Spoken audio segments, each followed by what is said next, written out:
Olá, está no ar o nosso boletim de notícias. Fique agora muito bem informado sobre os principais impactos da pandemia em todo o Brasil. Começamos com uma boa notícia. Um levantamento feito pela agência CNN mostra que mais da metade da população adulta vacinável já recebeu pelo menos uma dose da vacina ou a dose única contra a Covid-19 no Brasil. A porcentagem daqueles que já receberam o esquema vacinal completo no país está em 19%. Dos 26 estados brasileiros, 11 já garantiram a aplicação da primeira dose em mais de 50% da sua população. O Mato Grosso do Sul fica em primeiro lugar, com mais de 60,4% da população adulta com a primeira dose aplicada, seguido por São Paulo, que vacinou 59,8% da população, e pelo Rio Grande do Sul, com 58,9%. E o Instituto Butantan recebeu na madrugada desta terça-feira cerca de 12 mil litros de insumo farmacêutico ativo, IFA, que é matéria-prima para a produção da Coronavac, a vacina produzida pelo Butantan em parceria com a farmacêutica chinesa Sinovac. O avião partiu nesta segunda de Pequim, na China, e chegou ao Aeroporto Internacional de São Paulo, em Guarulhos, às 4h30 da manhã. A carga é suficiente para fabricar 20 milhões de doses da vacina contra a Covid-19. Elas serão entregues ao Programa Nacional de Imunizações, o PNI, de 15 a 20 dias depois que a produção começar. Boa notícia, né? Agora a gente fala de aglomerações clandestinas que já viraram rotina, né? Em São Paulo, o fim de semana foi de flagrantes em vários pontos da cidade. Vários deles foram feitos em locais fechados, sem ventilação. Vamos ver. Na madrugada do domingo, uma festa clandestina foi encerrada na Vila Jaraguá, zona oeste da capital. Pelo menos 600 pessoas estavam no local, mais de 300 delas sem máscara. Segundo a equipe de fiscalização, o evento acontecia em um subsolo, sem saída de emergência ou sistema de ventilação. O estabelecimento foi multado em cerca de R$2 milhões e teve aparelhos de som e máquinas de cartão apreendidos. Na mesma madrugada, a situação voltou a se repetir em um bar no Itaim Bibi. Mais de 200 pessoas foram retiradas do local, onde muitas não usavam máscaras de proteção. O bar sequer disponibilizava álcool gel ou cumpria a regra de limitação do número de clientes e distanciamento social. Já na madrugada desta segunda-feira, mais de 170 pessoas foram flagradas aglomeradas em um bar no bairro da Moca, na zona leste da capital. O estabelecimento já havia sido interditado há cerca de um mês. Mesmo com a chegada das autoridades, alguns dos envolvidos continuaram ingerindo bebidas alcoólicas e fazendo uso de narguilés na presença dos fiscais. Vários deles, inclusive menores de idade. Os 2 locais foram autuados e fechados. Situação absurda, né? Um desrespeito absoluto. Agora a gente fala de volta às aulas em Minas Gerais. As cidades que estão nas ondas amarela e verde do Minas Consciente retornaram às aulas presenciais nesta segunda-feira. Reportagem Rede Minas.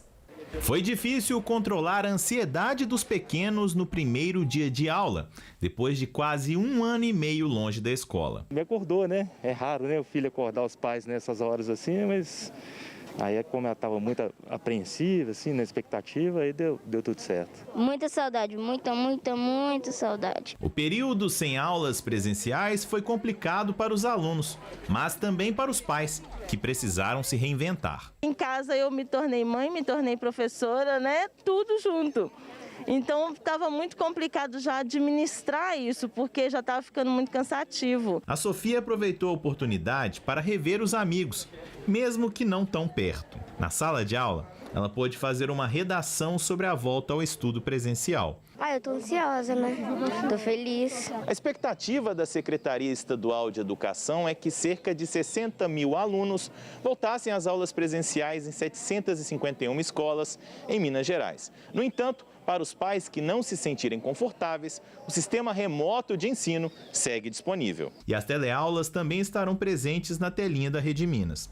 Os alunos que voltaram a ter aulas presenciais virão à escola durante uma semana. Na semana seguinte, as aulas serão remotas. O retorno é facultativo às famílias, então o estudante que não retorna, ele segue fazendo as atividades do plano de estudo tutorado, acompanhando as atividades da Rede Minas e também as orientações encaminhadas pelos professores para a realização das atividades. Esta escola é uma das 121 estaduais que ofereceram atividades presenciais em Belo Horizonte. 34 mil alunos eram esperados dentro das salas de aula, cerca de metade de todos os matriculados na cidade. Os protocolos foram seguidos à risca, desde a entrada com aferição da temperatura até a hora do recreio, com respeito às regras de distanciamento social sendo obedecidas. Esta semana é a última do semestre letivo. Depois do recesso, a expectativa é que a volta seja com mais segurança ainda. Especialmente para os estudantes do 1º ao 5º ano, é importante a gente já iniciar essas atividades para que eles comecem a resgatar, o vínculo com a escola, o acompanhamento dos professores, receber esse acolhimento do retorno da escola. É vínculo que precisa ser resgatado, sem esquecer, é claro, aí de proteger adequadamente os alunos e também os professores. Bom, de Minas a gente vai para São Paulo, onde os resultados positivos da vacinação já começam a aparecer. Em Rio Claro, no interior do estado, houve queda no registro de ocupação de leitos de UTI. Reportagem TV Clareira. De acordo com os dados coletados pela Unesp de Rio Claro, na primeira quinzena de junho, os leitos de UTI da cidade estavam 100% ocupados. Foi a segunda vez que o sistema de saúde ficou sobrecarregado desde maio. Depois disso, a média móvel de internações vem registrando queda significativa. E o número de leitos ocupados para o tratamento dos sintomas mais graves da Covid-19 está abaixo dos 50%. Nós tivemos um número muito grande de casos que pressionou fortemente o nosso sistema de saúde, tá? E aí o número de casos começou a reduzir, tá? E junto com essa redução do número de casos, a gente está vendo também o número de hospitalizações que vem diminuindo. Segundo a diretora de Vigilância em Saúde do município, hoje o perfil das pessoas que necessitam de internação para o tratamento é diferente. Quando a gente vê que a maior parte dos internados hoje são pessoas com menos de 60 anos, são pessoas mais jovens. Ainda de acordo com os especialistas, não dá para associar essa desaceleração aos resultados esperados com a vacinação. Para a vacina fazer um efeito mesmo de proteção total, de inclusive impedir a transmissão, é importante que todo mundo esteja vacinado. Então, por exemplo, se eu estou vacinada e você não está, se eu tenho o vírus, eu vou ter de uma forma mais leve, mais tranquila, eu não vou ter graves consequências, mas eu vou passar. Então, eu posso passar para você e você não estando vacinada, vai que você pode ter as formas mais graves da doença. Agora, se você estiver vacinada, você também ou não vai ter a doença ou vai também ter de forma leve. Então, o efeito da vacina, ele se multiplica, quando todo mundo é vacinado. O grande efeito da vacinação neste momento da pandemia é a redução no número de mortes provocadas pela Covid-19, principalmente em idosos, já que este grupo representa boa parte daqueles completamente imunizados. O que a gente observa é que as faixas etárias, completamente imunizadas, aqueles que tomaram as 2 doses efetivamente, nessas faixas, 80 anos, 80, 70 anos, o número de óbitos despencou. Pois é, tá aí a prova, a vacina funciona. Bom, em todo o Brasil, o que a gente tem visto é a luta persistente dos profissionais da saúde que estão na linha de frente do combate à pandemia. Em hospitais do país, esses profissionais têm mostrado não só compromisso com a nossa saúde, mas também criatividade para fazer com que os pacientes se sintam melhor. Vamos ver. Porta abre, porta fecha e abre de novo. E fecha, mais uma vez. Desde março do ano passado, esse movimento ficou muito mais intenso nos hospitais de todo o Brasil. Não importa dia, nem hora.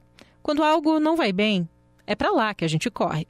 Nunca o médico, a pessoa, o ser humano, pode deixar de atender as pessoas, de acolher, de atender o próximo. Isso é bíblico. E principalmente nos hospitais, você tem que acolher sempre. Existem determinadas situações nessa pandemia que você não tem mais onde acolher, onde atender.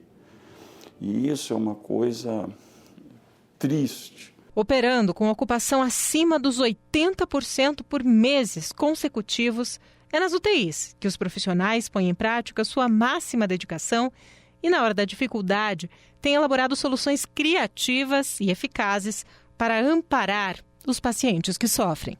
Um exemplo é a Mãozinha do Amor, que tem confortado os pacientes do Hospital de Caridade São Vicente de Paulo, em Jundiaí, no interior de São Paulo. Essa técnica, como veio do Rio de Janeiro, e colocando a luva com água morna, envolvendo a mão do paciente, isso ajuda muito na captação do oxigênio. A mãozinha, ela traz o conforto, que é a sensação de você estar segurando a mão do paciente.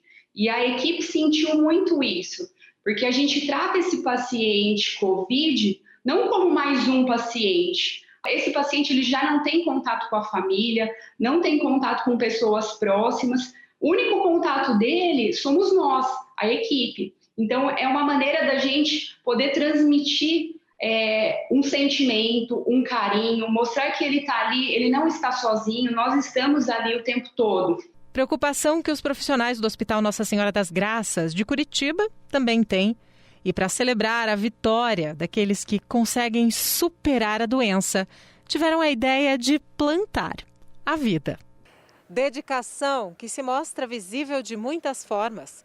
Imagine que cada uma dessas mudas é um paciente que se recuperou da Covid. No total, são 1.000 árvores que daqui a uns anos formarão uma floresta plantada pelas mãos de quem um dia chegou a pensar que não viveria para contar a história. O Evandro foi um deles. O empresário chegou a ficar 20 dias entubado com Covid. Ele participou da ação com a alegria de quem quase morreu, mas voltou à vida. O Covid ele foi bem agressivo comigo, né? Como é com os casos graves, né? Então, assim, você fica suscetível a pegar infecção, além do Covid, né? De pegar infecção por bactéria, superbactéria e outras infecções na UTI. Então, ali é um ambiente que você fica bem vulnerável, né? Foi muito gratificante por ter sido escolhido, né? O fato de você ter sido escolhido, você poder passar essa mensagem de que é possível superar, né? Com as orações, acreditando em Deus, né? Tendo fé. A árvore simboliza o crescimento, a vida, né? Então ali tá mais que simbolizado a vitória. Nós tivemos 1.000 altas de pacientes que internaram por Covid.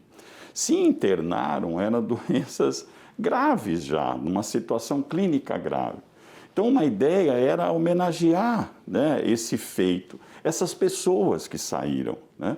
Então, qual que é a melhor representatividade no nosso entendimento? É a esperança, é a vida. E nada melhor do que uma árvore para representar essa renovação, essa vida, essa esperança. Porque até a árvore, né? Mário Quintana dizia que a esperança é verde. Muito bacana. O nosso boletim de notícias fica por aqui. Lembrando, é claro, que você segue muito bem informado ao longo da nossa programação, por isso não saia daí. Fique com a gente, é claro, se possível, fique em casa.